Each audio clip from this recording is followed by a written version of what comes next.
So if your skincare is on point and you're feeling like your skin is happy and it's just silky and it's gonna love having makeup on it, and then you go put your makeup on it and it's like not working out, then it could be a makeup problem instead of a skin problem. And I'm gonna show you guys the difference when you know that a product is too light.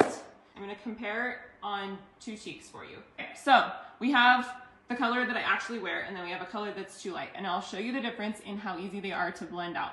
So if this color is too light and I come in and try and blend this out, it's basically going to look chalky and not like it has any coverage right through there. And then we come and we can do this with this.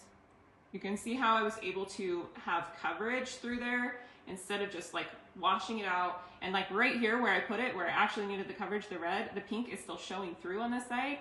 And then on top of it, there's texture. So on this side, it's smooth, creamy, buttery. It even has a glow. If it's sticky, hard to pull around, it's not giving you coverage, and it's accentuating texture, it's too light. Don't be afraid to go darker, because you can use a third of the product and still get coverage. You won't look orange because you can still pair it with a nice bright color.